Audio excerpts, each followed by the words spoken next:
देखी हुई है। अच्छा।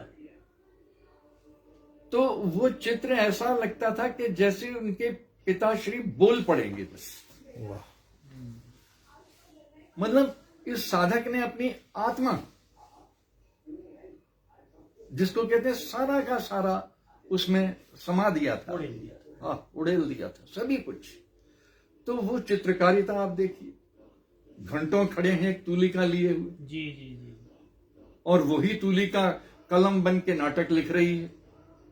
वाह। वही तूलिका बच्चों की, जो ऑलरेडी कोई बड़ा नाटक है उसकी स्क्रिप्ट बना रही है। ओह। और वही तूलिका अटेंडेंस रजिस्टर में बच्चों की हाजिरी ले रही है। क्या बात। वही उनको ज्ञान से सिंचित कर रही है। तूलिका वही, और भूमिका देखिए कितनी विभिन्न मगर निपुण और निष्णात भूमिका, निष्पाप भूमिका। धुनी थे, लेकिन एक चीज थी, भाग्य इठलाता भी है, ना जाने क्या क्या करता है, कैसे कैसे तेवर हैं, कैसे कैसे खेल हैं उसके। सन 86 में ग्रेड्स रिवाइज होने थे, 85 में रिटायर हो गए। जो पैसा मिला, मैं रीजन नहीं उसका कर सकता, डिस्क्लोज नहीं कर सकते जी। तो वो भी उनके हाथ से निकल गया। और बेटा जो हर वक्त साई की तरह से साथ रहता था, क्योंकि हर बच्चा माँ बाप की आंखों का तारा होता है, लेकिन वो बच्चा हमेशा उनकी आखिरी सांस तक उनके लिए एक प्रश्न चिन्ह बना रहा। He was abnormal, Sweety. तो वो तांडव भी उन्होंने देखा, लेकिन अपनी हार नहीं मानी। मति को एक सुनिश्चित दिशा में बढ़ने से कहीं पे भी उन्होंने उस अवरोध को स्वीकार नहीं किया। वो निर्विरोध फिर भी बढ़ते चले गए। घर में अगर कोई अवगुंठन पैदा हो रहा है तो वो बेटे को साथ लिए चल रहे हैं, अपनी समस्या को भी साथ लिए चल रहे हैं, अपनी समस्या को लेके घर में वापस आ रहे हैं, फिर नए सुबेरे की इंतजार में। सो दिस और मैं क्या कहूं आपसे, मेरे ख्याल से बाकी और आप सवाल उठाइए कोई, तो हो सकता है कि उससे रेलेवेंट, उससे। प्रेस साहब, आप उनके साथ किस सन से किस सन तक रहे, और उनके व्यक्तित्व के बारे में? चित्रकार थे, तुलिका से काम करते थे, नाटककार थे, बहुत अच्छे अध्यापक थे। बहुत सी डायमेंशंस थी उनकी जीवन की। और जैसा कि आपने बताया कि परिवार में एक पुत्र, वो भी असामान्य है, तो उसके बावजूद वो मतलब ज्ञान की प्रतिमूर्ति थे।